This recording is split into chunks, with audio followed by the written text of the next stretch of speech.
پاکستانی جیلیں اصلاح کے مراکز یا عقوبت خانے۔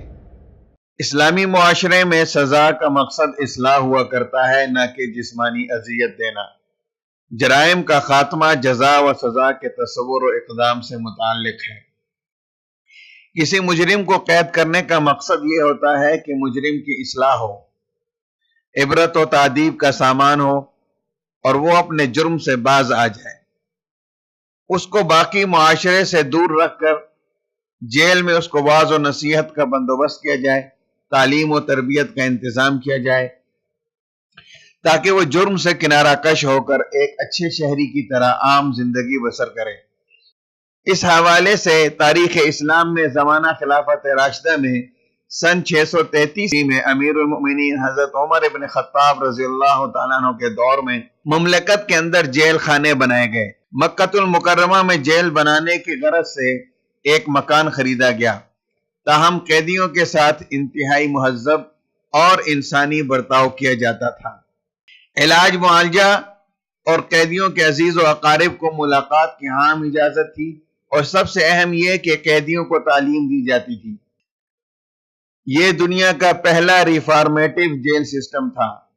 مغربی دنیا سے پہلے ہی جیل کو اصلاح اور بحالی کے ادارے کے طور پر حضرت عمر رضی اللہ تعالیٰ عنہ کے دور میں عمل میں لایا گیا، لیکن پاکستان میں جیل خانہ جات کا محکمہ اب بھی انتہائی زبوں حالی کا شکار ہے۔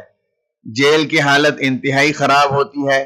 گرمی، سردی، درجہ حرارت اور تازہ ہوا کے لیے روشن دان اور نکاسی آب وغیرہ کا کوئی بہتر انتظام نہیں ہوتا۔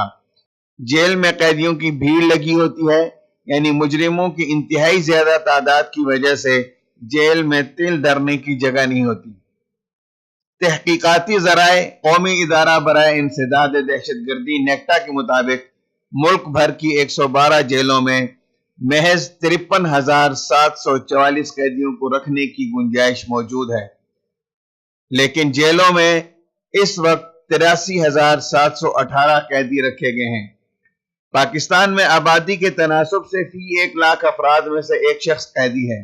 واضح رہے کہ ان 83,718 قیدیوں میں سے 70% قیدی ایسی ہیں جن کو ابھی عدالتوں سے سزائیں نہیں ہوئی ہیں، بلکہ ان کے مقدمات عدالتوں میں زیر سماعت ہیں، جس کی وجہ سے جیلیں اصلاح کی بجائے جرائم پیشہ افراد کی منفی سرگرمیوں کا مرکز اور انتہا پسندی کے اڈے بن رہی ہیں۔ رہائی کے بعد قیدی مزید عادی مجرم بن کر معاشرے میں وبال کا ذریعہ بنتے ہیں۔ صوبہ پنجاب گنجائش سے زیادہ قیدیوں کی تعداد کے لحاظ سے سب سے زیادہ قیدی رکھنے والا صوبہ ہے۔ صوبہ پنجاب کی 40 جیلوں میں 50,405 قیدی ہیں، جبکہ ان جیلوں میں سرکاری طور پر 30,074 قیدیوں کی گنجائش ہے۔ پنجاب کے بعد دوسرا نمبر سندھ کا آتا ہے، اس کے بعد صوبہ خیبر پختونخوا اور چوتھے نمبر پر بلوچستان ہے۔ جبکہ وائس آف امریکہ کی رپورٹ کے مطابق قیدیوں کے حقوق اور امداد کے لیے کام کرنے والی غیر سرکاری تنظیم شارپ کے مطابق پاکستان کی تمام جیلوں میں کل 36,000 قیدیوں کی گنجائش ہے، جبکہ ان کی موجودہ تعداد 1,00,000 سے بھی زیادہ ہے۔ انسانی حقوق کی تنظیموں اور رہائی پانے والے ملزمان کے مطابق قیدیوں کے ساتھ جیل انتظامیہ جانوروں سے بھی بدتر سلوک روا رکھتی ہے۔ لمبے عرصے کے لیے غیر قانونی طور پر انہیں قید تنہائی میں ڈال دیا جاتا ہے، جس کی وجہ سے قیدیوں میں مزید بغاوت اور قانون اور سسٹم سے نفرت پیدا ہو جاتی ہے۔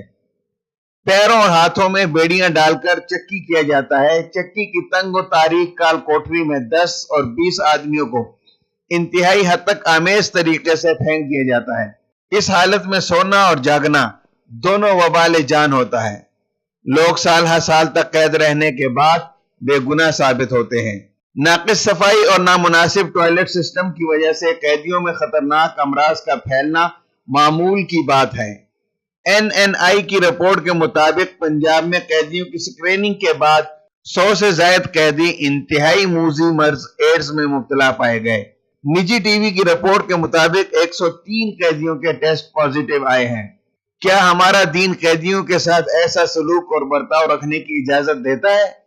نت نئے طریقے سے 3rd ڈگری کا انسانیت سوچ ٹارچر کیا جاتا ہے، جس میں انتہائی بے رحمی سے زد و کوب کیا جاتا ہے۔